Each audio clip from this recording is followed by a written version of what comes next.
Latest టెక్నాలజీతో చిన్న injection తో నన్ను పూర్తి ఆరోగ్యవంతురాలను చేశారు. Elite spine and pain management centre, Manikonda, Dilsukh Nagar.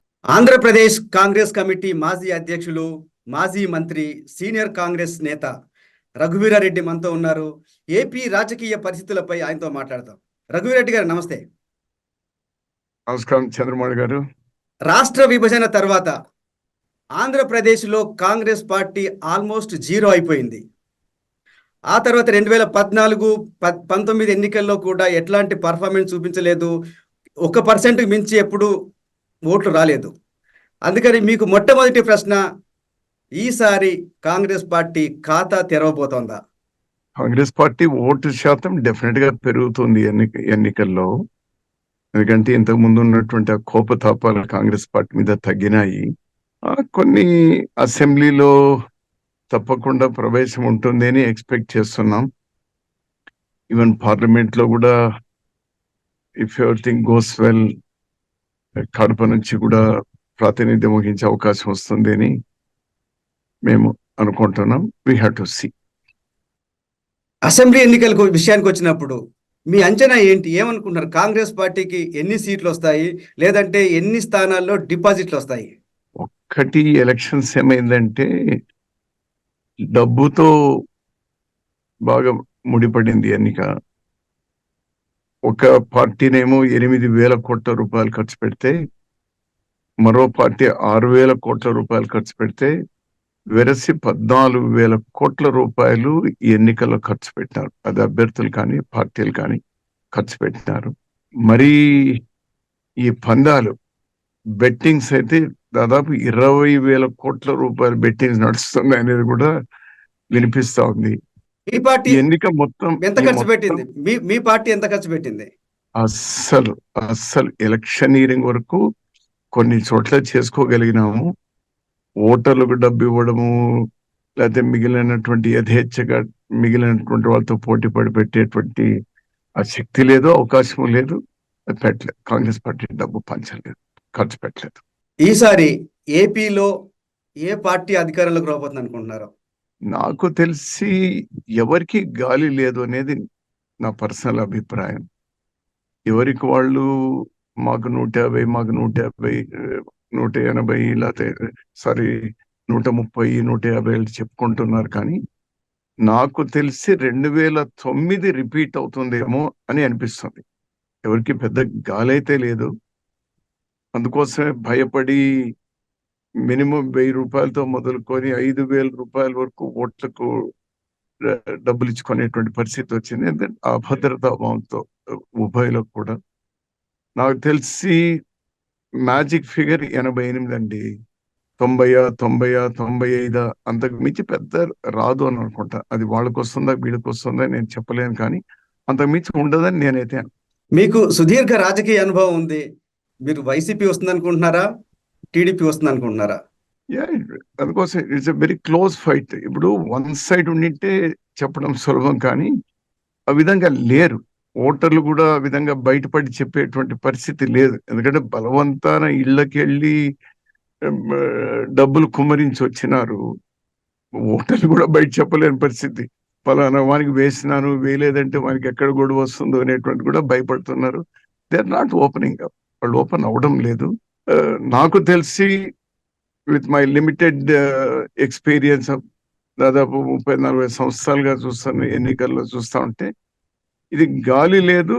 2009 report అవుతుంది. 2009 అసెంబ్లీలో ఆ రోజు మాకు 7 ఎమ్మెల్యేలు ఎక్కువ వచ్చినాయి. అయితే అంతకుమించి రాలే మాకు. ఇప్పుడు కూడా అటు రూలింగ్ పార్టీకి వచ్చినా కూటమికి వచ్చినా 95కు మించి రావేమో అని అనిపిస్తుంది. At the most maximum it may go to 100. అది కూడా కష్టమే, బరువుతో కూడుకున్నటువంటి. కూడా ఎమ్మెల్యేలకు ఎంపీలకు మార్జిన్స్ కూడా చాలా తగ్గిపోతాయి బ్రదర్ ఈసారి. గతంలో మాదిరి ఏదో 30,000, 40,000 అంత సీన్ ఉండదు. 100 మంది 10,000 లోపలే ఉంటుంది. 10,000 ఏమో 5-6,000, 10,000 లోపలే ఉంటాయి మార్జిన్స్ కూడా. అంత క్లోజ్ గా ఉంది ఫైట్ అయితే మాత్రం. కానీ it's a close fight, it's a tight fight. కానీ వైసీపీ చెప్తుంది మాకు 157కు మించి వస్తాయని చెప్తుంది. అట్లాగే టీడీపీ కూడా మాకు 150, 130 నుంచి 150 అని చెప్తుంది. మీరేమంటారు? అది పోటీలు పడి వాళ్ళ క్యాడర్నో లేదా వాళ్ళ పార్టీనో లేకపోతే వాళ్ళకి ఫండింగ్ ఇచ్చినటువంటి వాళ్ళనో లేకపోతే ఇంకేదైనా ఫండింగ్ ఇంకా ఇవ్వాల్సినటువంటి వాళ్ళు ఎవరైనా రావాల్సినటువంటివేనో అటువంటి దృష్టిలో పెట్టుకొని చెప్తున్నారు. కానీ వాళ్ళకు కూడా వాస్తవాలు తెలిసి ఉంటాయి. అంత వన్ సైడ్ ఉండదు అనేటువంటి నా నా పర్సనల్ అభిప్రాయం అండి. ఇట్స్ మై పర్సనల్ అభిప్రాయం. అంత లేదు. 95 మాక్సిమం. వాళ్ళు ఎందుకు Okay. చెప్పుకుంటున్నారంటే పోటీలు పడి ఒకటి, ఇంకా ఇతర కారణాలతో ఆర్థిక లావాదేవీలు కానీ లేకపోతే పొలిటికల్ వాళ్ళు రక్షించుకోవడానికి చేసేటువంటి ప్రయత్నాలు ఉంటాయి తప్పితే నాట్ అదర్వైజ్. ఓకే, మనం గతంతో పోలిస్తే ఈసారి ఎలక్షన్ ఓటింగ్ పర్సెంటేజ్ పెరిగింది. మనం హైదరాబాద్ నుంచి కావచ్చు, చెన్నై నుంచి, బెంగళూరు నుంచి కూడా చాలా మంది బస్సులు వేసుకొని వచ్చి మరీ ఓటేశారు. ఏంటి ఈ ట్రెండ్ దేనికి సూచన అంటారు? Nothing knew about that. ప్రతి ఎలక్షన్ లో కూడా ఇది పెరుగుతానే ఉంది. అందులో ఈసారి ఈ పోస్టల్ బ్యాలెట్స్ బాగా ఉపయోగించుకున్నారు. కొంచెం గతం కంటే సిస్టమ్స్ కొంచెం బాగా ఉన్నాయి ఈసారి. అండ్ ఈ 80 ఏళ్లకు మించినటువంటి వాళ్ళతో కూడా అండ్ వికలాంగులకు కూడా ముందే ఓట్లు వేయించుకోవడం అనేది కూడా కొంత ఉపయోగపడింది. అండ్ ఆ రోజు క్లైమేట్ కూడా బాగా ఉండింది. అంత ఎండలు కూడా ఎక్కువ లేకుండా క్లైమేట్ కూడా బాగా ఉండింది. ఎవ్రీ ఇయర్ మీరు చూసుకున్నట్టయితే ఈ ఓటింగ్ పర్సెంటేజ్ పెరుగుతా ఉంది. అందులో ఎలక్షన్ కమిషన్ ఈసారి 2 పార్టీలు పోటీలు పడి వాళ్ళ మీద వీళ్ళు దుమ్మెత్తి పోసుకోవడంతో బోగస్ ఓట్లు కానీ లేకపోతే చనిపోయినటువంటి ఓట్లు కానీ చాలా లేకుండా పోయినాయి. కొంచెం చెప్పాలంటే ఓటర్ లిస్ట్ కొంచెం పర్ఫెక్షన్ కు దగ్గరలో ఉంది అనేటువంటి నా అభిప్రాయం. అది కూడా ఒక కారణం ఈ ఓటింగ్ పెరగడానికి. అంతకు మించి ఈ డబ్బులు ఇచ్చినారు కదా, మన వాళ్ళకి ఎట్లా ఉంటుందంటే ఆ పాప భీతి అనేది ఉంటుంది. అరే డబ్బు తీసుకున్నారు కదా, ఓటు వేయడానికి పోకపోతే ఎట్లా అనేటువంటి. ఇద్దరు డబ్బు ఇస్తారు. దాదాపు నాకు తెలిసి 60% ఆఫ్ ద ఫ్యామిలీస్ కి ఇద్దరు డబ్బు ఇచ్చినారు. ఇంకా మిగిలినటువంటి ఒక 20% కొంతమంది ఇస్తే ఎవరైతే జెండాలు కట్టుకొని తిరుగుతూ ఉంటారో అటువంటి వాళ్ళకి ఇచ్చి ఉంటారు. ఒక 10-20% ఇళ్ళకి ఇచ్చి ఉండరు. అది కూడా ఈ కారణాలన్నిటితో కూడా బాగా మన ఓటింగ్ శాతం పెరిగింది అని నేను అనుకుంటున్నాను. అంటే దాదాపు 25 నుంచి 30 లక్షల మంది బయటి ప్రాంతాల నుంచి వచ్చి ఓట్లు వేశారు. అంటే ఇలాంటి ట్రెండ్ ఏం సూచిస్తుంది? అంటే ప్రభుత్వం మారాలి అనుకున్నప్పుడు ఇట్లా పెద్ద ఎత్తున వచ్చి ఓటేస్తారా, ప్రభుత్వం కంటిన్యూ కావాలి అనుకున్నప్పుడు చేస్తారా? మీ అంచనా ఏంటి? రెండూ ఉంటాయి. ఆ ఊళ్ళలో ఉన్నటువంటి పట్టుదల ఏదైతే ఉంటాయో వాళ్ళ ఫ్యామిలీస్ నుంచి, వాళ్ళ గ్రూపుల నుంచి వాళ్ళ మీద వచ్చేటువంటి ఒత్తిడి ఇది కానీ, లేదా అవేర్నెస్ కూడా, అవేర్నెస్ మా ఓటు వాడుకోవాలి అనేటువంటి అవేర్నెస్ కూడా ఏదైతే. ఇంకోటి కూడా ఏమైందంటే ఓట్ల పండుగ అని ఒక ఊతపదంగా మాట్లాడుతున్నారు కానీ యాక్చువల్గా పల్లెల్లో ఈ పండుగలు పబ్బాలు ఈ జాతరలు కలిసినట్టు ఈ ఎలక్షన్స్ అప్పుడు కూడా అందరూ కలుసుకునేటువంటి ఒక అవకాశం కూడా. ఎందుకంటే ఈ చదువుకున్న యువకులందరూ కూడా బయట వెళ్ళిపోతున్నారు కదా, ఒక ఆపర్చునిటీగా వాళ్ళు వచ్చి పార్టిసిపేట్ చేయడం అనేటువంటి కూడా దీంతో ఇట్స్ ఎ గుడ్ సైన్. మనకు రాష్ట్రంలో చూస్తే జగన్ ప్రభుత్వం సంక్షేమానికి పెద్దపీట వేసినట్టుగా అందరు చెప్తున్నారు. అట్లాగే సంక్షేమం వల్ల అభివృద్ధి ఆగిపోయింది, నేను వస్తే అభివృద్ధి చేస్తానని చెప్పేసి టీడీపీ కూటమి చెప్తూ వస్తుంది. ఏమనుకుంటున్నారు రఘువీరెడ్డి గారు? మీరు సంక్షేమానికి ఓట్లు పడతాయా, అభివృద్ధి వైపు ప్రజలు మొగ్గు చూపుతారా? చూడాలి. ఈ ఎలక్షన్స్ ఇట్స్ రియలీ ఒక పరీక్ష, ఈ రాష్ట్రానికి ఒక పరీక్ష. సంక్షేమ పథకాలు అనేటువంటివి ఇప్పుడే కాదు, మేము ప్రభుత్వంలో ఉన్నప్పుడు కూడా, రాజశేఖర రెడ్డి గారు ముఖ్యమంత్రిగా మేము ఉన్నప్పుడు కూడా సంక్షేమ పథకాలు పార్టీల రహితంగా అందరికీ చేర్చేటువంటి ప్రయత్నం చేరుతున్నాయి. ఆ సిస్టమ్స్ మరింత మెరుగుపడింది, ఇప్పుడు ఇంకా బాగా చేరుతున్నాయి. జనరల్ గా ఈ అన్ఎంప్లాయ్మెంట్ లేదా అభివృద్ధి చేస్తామనే నినాదం ఓట్లకి ఎక్కువ ఆకర్షించే అవకాశం ఉందా, సంక్షేమం చేస్తాం అనే వాటికి ఎక్కువ ఓట్లు పడే అవకాశం ఉందా? యాక్చువల్గా ఇంకా మంది డెవలపింగ్ సొసైటీ కాబట్టి నాకేమొస్తుంది, నాకు వస్తుందా లేదా, నాకు రేపు భద్రత ఏమి అనేటువంటిదే ఎక్కువగా ప్రభావం ఉంటుంది. పర్సెంటేజ్ అదే తీవ్రత తక్కువ మంది అయినా కూడా ఈ డెవలప్మెంట్ అన్ఎంప్లాయ్మెంట్ అనేది కూడా అంతే తీవ్రంగా ఉంది. It's a question of number, 60-40 40-60 అనేటువంటి పరిస్థితి. It's a question of number. ఈసారి ఏపీలో ల్యాండ్ టైటిలింగ్ యాక్ట్ అనేది ఒక ప్రచారాస్త్రంగా మారింది రెండు పార్టీలకి. ఏంటి దాని ఇంపాక్ట్ ఎలా ఉంటుంది అనుకుంటున్నారు? ఏమైనా గవర్నమెంట్కి వ్యతిరేకంగా వెళ్తుందా? లేదు మంచి మంచి యాక్ట్ గానే గవర్నమెంట్ తీసుకెళ్ళగలిగిందా ప్రజల్లోకి? లేదు, దానివల్ల అయితే ఆ, భూమి కలిగినటువంటి రైతులు ఎవరైతే ఉన్నారో అభద్రతా బాంబ్ అనేటువంటి డెఫినెట్ గా ఇంప్లాంట్ చేయగలిగినారు. ఆ, కూటమి పార్టీలకు సంబంధించినటువంటి వాళ్ళు అది ఇంప్లాంట్ చేయగలిగినారు. It was too late for the ruling party to come out from that. అది కూడా కొంత ఉంది, ప్రభావం ఉంది, తప్పకుండా. ఓకే. సరిగ్గా ఎన్నికలకు ఒక 6 నెలల ముందు స్కిల్ డెవలప్మెంట్ కేసులో చంద్రబాబు నాయుడిని అరెస్ట్ చేశారు. దానివల్ల టీడీపీకి ఏమైనా సానుభూతి పెరిగి ఓట్ల శాతం పెరిగి విజయ అవకాశాలు పెరిగే అవకాశం ఏమైనా కనిపిస్తుందా మీకు? అది నాకు తెలిసి బీజేపీ ప్రమేయం లేకుండా, బీజేపీ అనుమతి లేకుండా, నేను అవాళే చెప్పినాను, నేను చంద్రబాబు నాయుడు గారు అరెస్ట్ అయిన రోజే చెప్పినాను, వాళ్ళ అనుమతి వాళ్ళ ఇది లేకుండా జరిగి ఉండదు, జరగదు కూడా. బీజేపీ వాళ్ళు ఎంత బరి తెగించినారంటే ఈ 3 పార్టీల్లో ఎవరు గెలిచినా మా ఖాతాలోకే పడుతుంది కదా, మాకేమి అనేటువంటి దానిలో అటు వాళ్లను సంతృప్తి పరిచే పరిస్థితి, వీళ్లను సంతృప్తి పరిచేటువంటి పరిస్థితి, ఆ విధంగా చేస్తున్నారు. మొత్తం వీళ్ళ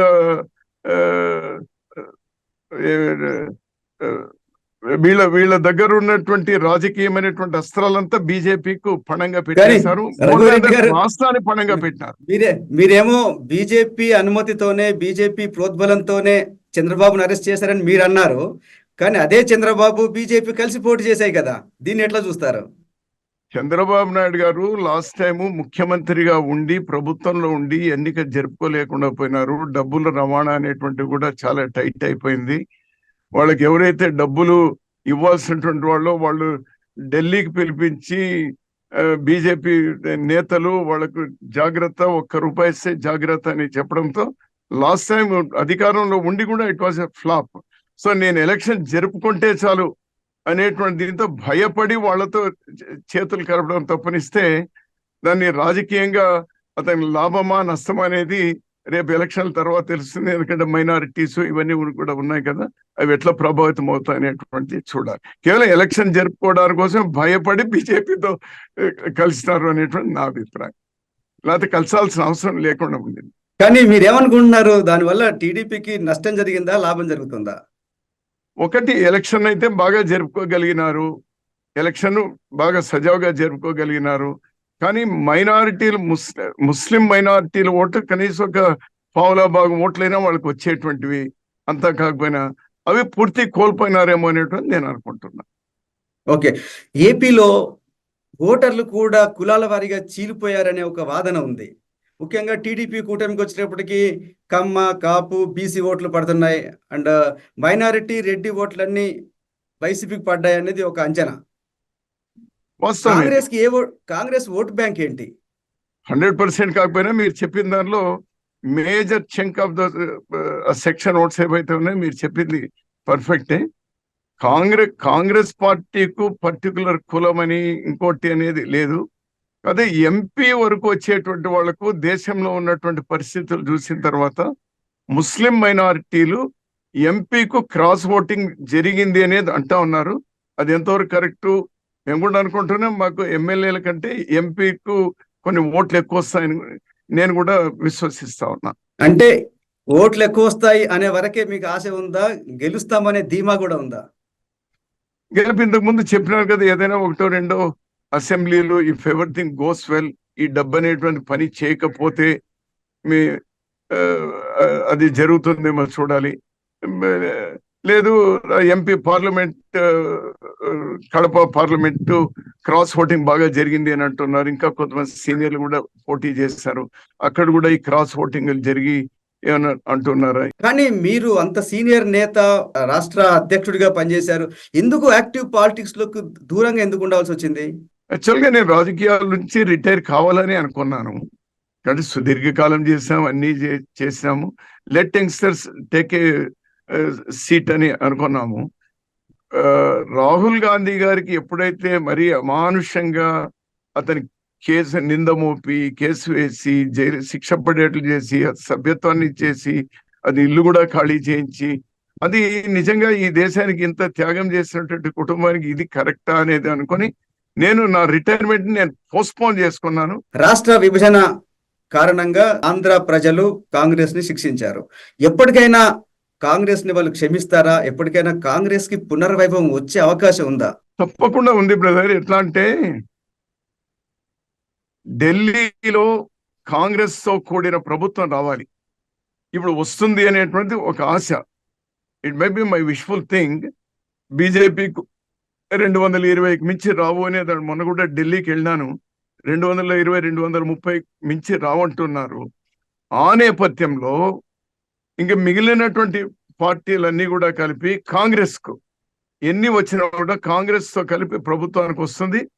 Congress first signature will be for special category status అనేది పదే పదే చెప్తూ వచ్చాం. ఎలక్షన్ మేనిఫెస్టో, కేంద్ర ఎలక్షన్ మేనిఫెస్టోలో కూడా ఉంది. అది వచ్చిన తర్వాత ఒక్కసారి కేంద్రం నుంచి ఇక్కడ రాష్ట్ర విభజన ద్వారా స్టేట్ కి ఏ విధంగా మేలు జరిగింది, పోలవరం ప్రాజెక్ట్ పూర్తి చేసి నిలువన్నీ చేసిన తర్వాత తప్పకుండా కాంగ్రెస్ ఇక్కడ స్టార్ట్ అవుతుంది అనేది, ఓట్ బ్యాంక్ పెరుగుతుంది అనేటువంటిది నాకు సంపూర్ణమైనటువంటి విశ్వాసం ఉంది. ఓకే, రాష్ట్రంలో వైఎస్ రాజశేఖర రెడ్డి గారి అబ్బాయి జగన్ సీఎం గా ఉన్నారు. కాంగ్రెస్ వ్యూహాత్మకంగా రాజశేఖర రెడ్డి గారి కూతుర్ని ఒక అస్త్రంగా వాడుకుందా? అది కరెక్ట్ కాదు. బెటర్ లేట్ దాన్ నెవర్ అంటారు కాంగ్రెస్ కుటుంబం వాళ్ళది. నేను కూడా జగన్మోహన్ రెడ్డి గారికి ఆ రోజు, అయ్యా నిన్ను ముఖ్యమంత్రి చేసే వరకు మేము భుజాలు కాస్తాం, నువ్వు కాంగ్రెస్ లో కొనసాగుని చెప్పినటువంటి వాడిని. జగన్మోహన్ రెడ్డి ముఖ్యమంత్రి కావాలని మొట్టమొదటి ఈ రాష్ట్రంలో చెప్పినటువంటి వాడిని నేనే. ఆమె రావడం అనేది కూడా ఏం చెప్పొచ్చింది, రాహుల్ గాంధీ గారిని ప్రధాని చేయాలి అనేటువంటి మా నాన్నగారి ఆ కళ అట్లనే నిలిచిపోయింది. అందులో ఈ రాష్ట్రానికి ప్రత్యేక హోదా ఇవ్వడంలో 10 ఏళ్లలో కేంద్ర ప్రభుత్వం మోసం చేసింది. అవి సాధన కోసం అని అన్నారు. It's a good thing.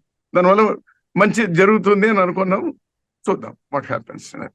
Congress party సిద్ధాంతాలను, మేనిఫెస్టోను పక్కన పెట్టేసి వ్యక్తిగత విషయాలు, కుటుంబ విషయాలకి ఎక్కువ ఇంపార్టెన్స్ ఇచ్చారు. ఎందువల్ల? ఒకటి, బయట రాష్ట్రంలో ఆమె తిరిగినప్పుడు అది ఎక్కువ మాట్లాడలేదు, కానీ ఎక్కువ ఆమె ఒక 10-15 రోజులు ఆమె ఎంపీగా పోటీ చేస్తున్న నియోజకవర్గంలో మాట్లాడుతూ ఉన్నప్పుడు న్యాచురల్ గా ఎవరైతే పార్టీ ప్రెసిడెంట్ గా ఉంటారో వాళ్ళ వాయిస్ ఎక్కువగా ఉంటుంది. సో ఆమె అక్కడ ఉన్నప్పుడు రోజు అది మాట్లాడింది కాబట్టి అందులో ఆమె డాక్టర్ సునీత కూడా తోడయ్యి అదే మాట్లాడుతూ వచ్చినారు కాబట్టి అదే ఒక అజెండాగా వచ్చింది. అదర్వైజ్ నేను 2 సార్లు స్టేట్ అంతా కూడా ఆమెతో కలిసి తిరిగినాను నేను, ఎందుకంటే ఆమెకు అందరినీ పరిచయం చేయాలన్నప్పుడు. అప్పుడు స్టేట్ ఇష్యూస్ వచ్చినాయి. ఇటు కడప పోయిన తర్వాత అదే ఎక్కువ ప్రభావితమైంది. నేచురల్ గా అందరి దానిలో ఏమన్నా ఇదేనా అజెండా, ఇంకేమీ లేదా కాంగ్రెస్ కొనేది వచ్చింది. అట్లా కాదు, మిగిలినటువంటి క్యాండిడేట్లు, మిగిలినటువంటి లీడర్లు, రాష్ట్రానికి సంబంధించినటువంటి ఇష్యూలు ఇది ఉంది. వాళ్ళకు ఉన్నటువంటి హార్ట్ బర్న్ ఏదైతే ఉందో అదొక సరైనటువంటి వేదిక అనుకున్నారు, వాళ్ళు మాట్లాడినారు. ముఖ్యంగా రాయలసీమలో ప్రచారానికి వచ్చేటప్పటికి చెల్లికి, తల్లికి న్యాయం చేయలేని వ్యక్తి రాష్ట్రానికి ఏం న్యాయం చేస్తారు, మహిళలకి ఏం న్యాయం చేస్తారు, ఈ ఈ ఈ సెంటిమెంట్ ని ఎక్కువగా తీసుకెళ్లారు. ఎందువల్ల? ఇటువైపు వాళ్ళు చేస్తున్నటువంటి ఈ ప్రయత్నం ఏదైతే ఉందో, సో దానికి వీళ్ళు కూడా అందుకుంటారు పొలిటికల్ గా. అందులో ఎలక్షన్ టైంలో ఎవరైనా కూడా ఈ ఈవెన్ వరదలో కొట్టుకొని పోతా ఉన్నా కూడా చిన్న ఏదైనా వేరు దొరికితే చాలా పట్టుకుంటారు కదా, అట్లా ఏదో ఒకటి పట్టుకుంటారు.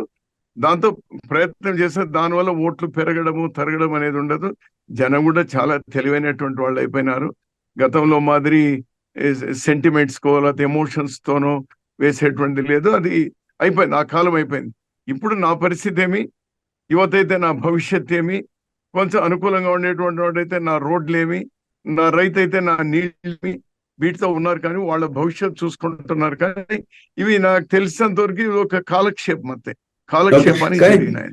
అదే రఘురెడ్డి గారు, సెంటిమెంట్ కి ఓట్లు పడవని మీరు అంటున్నారు, కానీ ఎక్కువ కాంగ్రెస్ ప్రచారంలో సెంటిమెంట్ ఎక్కువ కనిపించింది. మీరు వివేకానంద రెడ్డి గారి మర్డర్ కేసుని తీసుకొచ్చారు, వివేక గారి కూతురు డాక్టర్ సునీత గారిని తీసుకొచ్చి కన్నీళ్లు పెట్టించారు. ఏంటిది, సెంటిమెంట్ ని వాడుకోవటం కాదంటారా? నన్ను కడప వరకు ఆమె డాక్టర్ సునీత కడప దాటి ఇక్కడ బయట రాలేదు, మీరు కూడా గుర్తుంచుకోవాలి. ఈవెన్ కడప దాటి ఆమె పక్క రాజంపేట పార్లమెంట్ లో పాత వైఎస్ఆర్ జిల్లా ఏదైతే ఉందో దానిలో కూడా అడుగు పెట్టలేదు. నాకు తెలిసి only she was confined there to that constituency. ఆ కాన్స్టిట్యున్సీ వరకు వాళ్ళు తప్పకుండా ఏదైతే వాళ్ళు చెప్తున్నటువంటి నా మాట కాస్తమా, వాళ్ళు చెప్తున్నటువంటి ఆ రోజు వివేకానంద రెడ్డి గారు ఇది మన ఫ్యామిలీకే ఉండాలి పార్లమెంటు, నువ్వైనా పోటీ చేయాలి నేనైనా చేయాలి అనేటువంటిది, ఆ విధంగా వాళ్ళు అతని మాటను నిజం చేయాలి అనేటువంటి దీంతో తీసుకున్నారు. కానీ ఆ సెంటిమెంట్ తో ఏదో జరుగుతుందని నేనైతే అనుకో. అంటే మీ అంచనా ఏంటి? ఇది వివేకానంద రెడ్డి మర్డర్ కేసు ఎక్కువగా జగన్ మీద ఒక అనుమానాలు రేకెత్తించేలాగా మాట్లాడారు. నిజంగా ఇదేమన్నా జగన్ కి వ్యతిరేకంగా పనిచేసే అవకాశం ఉందా? డెఫినెట్ గా ఇక్కడ క్రాస్ ఓటింగ్ అని ఏదైతే మా వాళ్ళు చెప్తా ఉన్నారో, మా తులసిరెడ్డి గారు అయితే చాలా గట్టిగా అతను ఎంత నమ్ముతా ఉన్నాడంటే క్రాస్ ఓటింగ్ బ్రహ్మాండంగా జరిగింది. అటు టీడీపీ నుంచి జరిగింది, ఇటు జగన్ పార్టీ నుంచి కూడా జరిగింది. ఏమి బిడ్డకు ఒక ఓటు కొడుకు ఒక ఓటు వేద్దామనేటువంటి పులివెందుల్లో కూడా అనుకుంటా ఉన్నారు. ఈ విధంగా జరిగింది. ఇది గెలుపు వరకు వెళ్ళేటువంటి ఆస్కారం కూడా ఉంది అని చెప్పేసి మన తులసిరెడ్డి గారు నాతో 2-3 సందర్భాల్లో చెప్పినారు. అంటే ఒక కడప వరకు ఒకటే కాకుండా రఘువీరెడ్డి గారు, ఓవరాల్ గా రాష్ట్రం మొత్తంలో ఓటింగ్ మీద దీని ప్రభావం ఉండే అవకాశం ఉందా? కొన్ని పాకెట్స్ లో, కొన్ని ఫ్యామిలీస్ లో, కొన్ని సెక్షన్స్ లో ఉండొచ్చు. కానీ గెలుపు ఓటముల్ని డిసైడ్ చేసేంత ప్రభావం అది ఉంటుంది నేనైతే అనుకోవడం లేదు. ఎందుకంటే దేర్ ఆర్ అదర్ థింగ్స్ ఈ ఎలక్షన్స్, అదర్ థింగ్స్. మనకు ఏపీలో ప్రముఖంగా కనిపించింది రాజధాని ఇష్యూ. ఇప్పటిదాకా 10 ఏళ్ళైనా ఒక స్థిరమైన రాజధాని అనేది లేదు. ఒకవైపు టీడీపీ అమరావతి రాజధాని అంటుంది, వైసీపీ 3 రాజధానులు అంటుంది. ఈ ఎఫెక్ట్ ఎలా ఉంటుంది అన్నారు? ప్రజలు 3 రాజధానులకు ఓటేసే అవకాశం ఉందా, లేదంటే అమరావతికే ఓటేసే అవకాశం ఉందా? దురదృష్టం, మాకు క్యాడర్ లేదు, బలం లేదు, లీడర్ లేదు. విలేజ్ లో చివరికి ఏజెంట్లు కూడా లేనటువంటి నియోజకవర్గాలు చాలా ఉన్నాయి. ఆ పరిస్థితి ఉంది. కానీ మాకే అది ఉండి లీడర్లందరూ కూడా పోకుండా కొంతమంది మా వాళ్ళు నిలబడిన నిష్ఠతో నిజాయితీగా నిలబడ్డారు. వాళ్ళతో పాటు మిగిలినటువంటి వాళ్ళు నిలబడి ఎలక్షన్ చేసుకుంటే ప్రత్యామ్నాయ కాంగ్రెస్ పార్టీ అయ్యేది. అన్ఫార్చునేట్లీ ఇది ప్రత్యామ్నాయ కాంగ్రెస్ పార్టీ అని చూడలేకుండా పోయినారు. చాలా చోట్ల, కొన్ని చోట్ల చూసాను, అక్కడ కొంచెం మెరుగైనటువంటి ఫలితాలు ఉంటుంది. చాలా పార్టీలని అధికారంలోకి తీసుకొచ్చాడని చెప్తున్న ప్రశాంత్ కిషోర్ ఈ మధ్య ఆంధ్రప్రదేశ్ లో జగన్ ఓడిపోతున్నారు, టీడీపీ కూటమి అధికారంలోకి వస్తుందని చెప్తున్నారు. మీరు ఏకీభవిస్తారా? అతను అంతకుముందు కనీసం ఒక సైంటిఫిక్ అతనికి ఒక టీం ఉండింది. అతనే కాంట్రడిక్టరీగా చెప్తున్నాడు, నేను సర్వేలు చేయడం లేదు, ఐపాక్ నాకు సంబంధం లేదు, లేకపోతే ఇంకా నేను అది వదిలేసుకున్నాను, నేను కూడా ఒక పొలిటికల్ పార్టీ పెట్టుకొని బీహార్లో చేస్తున్నాను, ఆంధ్రప్రదేశ్లో ఉన్నటువంటి విషయాలు నాకు తెలియదు ఓ పక్క అంటూనే, మరో పక్క వీళ్ళు గెలుస్తారు వీళ్ళు ఓడిపోతారు అనేటువంటి జడ్జిమెంట్ ఇవ్వడం ఏదైతే ఉందో హీ షుడ్ దానికి ఒక ప్రాతిపదిక కూడా చెప్పాలి కదా. అందులో ఒక క్రెడిబిలిటీ సంపాదించుకున్నాడు అతను. ఆల్ సెడ్ అండ్ డన్ అతనికి ఉన్నటువంటి బ్రెయిన్ కానీ, లేకపోతే చేతగానటువంటి పొలిటికల్ పార్టీస్ ఈ రాష్ట్రంలో దేశంలో తయారు కావడం కానీ, అతనికి ఒక అవకాశం వచ్చింది. He has proved himself. అతను కూడా ఒక ప్రాతిపదిక చెప్పాల్సింది. ఎస్, వీళ్ళు ఎందుకు గెలుస్తున్నారు, వీళ్ళెందుకు ఊరికే జనరల్ గా ఇప్పుడు మీరు మాట్లాడుకుంటున్నాం, ఇదో ఈ కారణాలతో అభివృద్ధి అనేటువంటి డామినేట్ అయింది కాబట్టి వీళ్ళు గెలవచ్చు, లేదా ఆయన చెప్తున్నారు వైఎస్ జగన్ ఒక ప్రొవైడర్ గా మారారు, నేను రాజుని, నేను ఇస్తున్నాను తీసుకోండి అనే టైప్ లో మారారు, అభివృద్ధిని వదిలేశారు, ప్రజలు విసిగిపోయి ఉన్నారు కాబట్టి అక్కడ ఆయన ఘోరంగా ఓడిపోవటం ఖాయమని ఆయన స్పష్టంగా చెప్తున్నారు. దాంట్లో మీకేమైనా క్రెడిబిలిటీ కనిపిస్తుందా? నేను చెప్తున్నా కదా, జగన్ ఎముకలు దండేసుకున్నాడు, మాంసం తిని ఎముకలు దండేసుకున్నాడు. ఇంకా అవతల పార్టీ కూటమి కూడా ఏమంటున్నారు, నిన్న మొన్నటి వరకు అసలు ఎక్కడవుతుంది ఇవన్నీ ఇవ్వడానికి కాదని చెప్పి ఈ రోజు 4,000 రూపాయలు ఇస్తున్నాం, ఇంకోటి ఇస్తున్నాం అనేది చెప్తూ ఉంటే they are also becoming providers కదా. వాళ్ళు ప్రొవైడర్సే, వీళ్ళు ప్రొవైడర్స్ ఎందుకైనారు? ఇదో ఇలాంటి ఈ స్ట్రాటజిస్టులు పుణ్యాన వీళ్ళందరూ కూడా ప్రొవైడర్స్ అవుతున్నారు. అది ఇచ్చేస్తే అయిపోతుంది, అబ్బా మాకు అయిపోయింది, ఈ బటన్ నొక్కినాను ఇంకా రిలాక్స్ కావచ్చు, మళ్ళీ నెక్స్ట్ బటన్ నొక్కే వరకు అనేటువంటి తప్పనిస్తే వాటి గవర్నెన్స్ అంటే ఎస్, సంక్షేమ పథకాలు ప్రజలకు బాగా అందుబాటులోకి రావడము చేరడం అనేటువంటి దాంట్లో నో డౌట్ అబౌట్ దట్. పేదవాళ్ళకి అందుబాటులో ఉండడం అనేది. At the same time Congress party ఎప్పుడు కూడా ఈ రెండింటికి సమన్వయం, సంక్షేమము అభివృద్ధి అనేటువంటిది ఆ విధంగా చేసుకోకపోతే ఈ రోజు ప్రపంచంలో ధీటుగా ఈ దేశాన్ని ఇంత డెవలప్ చేయగలిగే వాళ్ళం అంటే ఆ బ్యాలెన్స్ మేము ఆ మీకు ప్రాజెక్టు కనిపిస్తుందా చేయకుండా- రఘువీరెడ్డి గారు? ఆ బ్యాలెన్స్ మీకు ఏపీలో కనిపిస్తోందా? సంక్షేమం అస్సలు లేదు. It is totally derailed. It is totally derailed. ఈ 10 ఏళ్లలో టోటల్ గా డీరైల్ అయిపోయింది. ఇంకా ఇప్పుడు నేను చెప్తున్నా కదా, అందుకోసం నేను కాంగ్రెస్ ఢిల్లీలో రావాలి అని. ఇప్పుడు వీళ్ళు ఎవరి గవర్నమెంట్ వస్తారు అనేటువంటిది పెద్ద అది ఇష్యూనే కాదు అంటాను నేను. ఎవరు వచ్చినా కూడా నరకమే. వాళ్ళకే కాదు, రాష్ట్ర ప్రజలు, రాష్ట్రం నలిగిపోతుంది. వీళ్ళు ఎవరు వచ్చినా కూడా ఫరక్ లేదు బ్రదర్. ఢిల్లీలో మాత్రం ఇండియా కూటమి వస్తేనే ఇక్కడ ఏ ప్రభుత్వమైనా కూడా అటు డెవలప్మెంట్ ఇటు సంక్షేమము రెండు బ్యాలెన్స్ చేయడానికి ఆస్కారం ఉంటుంది. ఏ ఒక్క సంక్షేమం ఆగకుండా అభివృద్ధి కూడా పరుగులు పెట్టడానికి అవకాశం ఉంటుంది. మళ్ళీ అక్కడ మోడీ వచ్చినారో క్లోజ్, చాప్టర్ ఇస్ క్లోజ్. కానీ ఇక్కడ టీడీపీ కూటమి మేము సంక్షేమంతో పాటు అభివృద్ధి కూడా చేస్తాము, పరిశ్రమలు తీసుకొస్తాము, ఉద్యోగాలు ఇస్తామని చెప్తున్నారు. మీకు నమ్మకం లేదా? నమ్మకం వాళ్ళే లేకుండా చేసుకున్నారు. ఎందుకంటున్నానంటే నిన్న మొన్నటి వరకు ఎలక్షన్ గంట కొట్టే వరకు వాళ్ళు ఏమంటూ వచ్చినారు, ఇది ఈ సంక్షేమం ఇది ఎట్లా వస్తున్నారు, బట్టలు నొక్కడి మీదతోనే అయిపోతుందా, లేదా అతను సర్వీస్ ప్రొవైడర్ అనే పేరు పెట్టినాడు, లేకపోతే వీళ్ళు వచ్చేసి ముఖ్యమంత్రి అనేవాడు ఊరికే పంపకాలకైనా ఇంకేమీ లేదా అనేటువంటి దాంతో. ఢిల్లీలో కాంగ్రెస్ కానీ ఇండియా బ్లాక్ వస్తే ఆంధ్రప్రదేశ్ కు మేలు జరుగుతుందని మీరు అనుకుంటున్నారా? మేలు జరగడానికి మొత్తం మా ప్రాణాలు పణంగా అయినా పెడతాం మేము. ఇక్కడ ఏ గవర్నమెంట్ వచ్చినా కూడా వీరు కోఆపరేట్. అపోజిషన్ కూడా ఎవరు వచ్చినా కూడా వాళ్ళు కోఆపరేట్ చేయాలి. Now or never. ఈ అప్పుల ఊపిరి నుంచి బయటపడాలి. ఈ సంక్షేమాలు కంటిన్యూ కావాలి. సంక్షేమం ఏది తీసేయడానికి వీలు లేనిది ఉండాలి. At the same time development కు సెంట్రల్ గవర్నమెంట్ నుంచి ఎంత డబ్బులు రావాలండి మనకు? ఆ డబ్బులంతా వస్తే డెఫినెట్ గా యథేచ్ఛగా ఈరోజు తెలంగాణతో పోటీ పడి మనం చేసుకోవచ్చు కదా. ఈరోజు మనం ఎందుకు చేసుకోలేకుండా పోతా ఉన్నాము? ఆ రోజు అవన్నీ ఎందుకు పెట్టవలసి వచ్చింది? అవన్నీ కూడా పార్లమెంట్ లో హామీలు కావచ్చు, లేకపోతే చట్ట రూపేణా కావచ్చు, వాట్ ఎవర్ ఇట్ ఈస్. ఎందుకు కాదు? ప్రతి ఒక్కరు ఎలక్షన్ అప్పుడు మాత్రం ప్రత్యేక ఈసారి అయితే మరీ దుర్మార్గం. నాకు చాలా బాధ వేసేది, ఆ 3 పార్టీలు ప్రత్యేక హోదా గురించి ఊసేత్తలేదు కదండి బాబోయ్. అస్సలు ఎత్తరా వాళ్ళు. ఇంకా అవసరం లేదైనా, లేకపోతే ఎట్లా ఉంటుంది రాష్ట్రము? ఇంపాసిబుల్.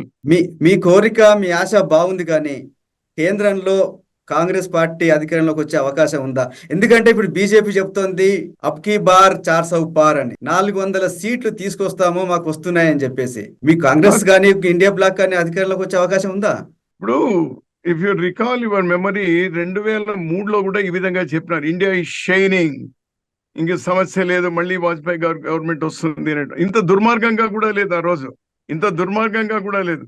కానీ ఈ రోజు 10 సంవత్సరాలు ఇంత దుర్మార్గంగా ఈ దేశాన్ని అన్ని విధాల విభజించి విచ్ఛిన్నం చేసిన తర్వాత, అందులో ఆంధ్రప్రదేశ్ కు ఇంత ద్రోహం చేసిన తర్వాత, మేము 5 ఏళ్ళు కాదు 10 ఏళ్ళు మేము ప్రత్యేక హోదా ఇస్తాము, మేము ముందుంటాము, వాళ్ళు తల్లి బిడ్డను కూడా చంపినారు, మేము ఇద్దరిని కూడా రక్షిస్తాము, మేము ఏది ఢిల్లీని తలదన్నేటువంటి క్యాపిటల్ ఇస్తామని ఇన్ని కబుర్లు చెప్పినటువంటి వాళ్ళు చేయకపోగా, వాళ్ళు నేను చెప్తున్నా బ్రదర్, ఈసారి నేను మొన్న ఢిల్లీకి పోయినాను, నేనేం విశ్లేషకునేం కాదు, చాలా మందితో మాట్లాడాను. ఢిల్లీ ఎలక్షన్ కూడా జరుగుతున్నటువంటి ఆ టాక్సీ డ్రైవర్లతో, ఆటో డ్రైవర్లతో మార్కెట్ లో కూడా వెళ్ళి చూశాను.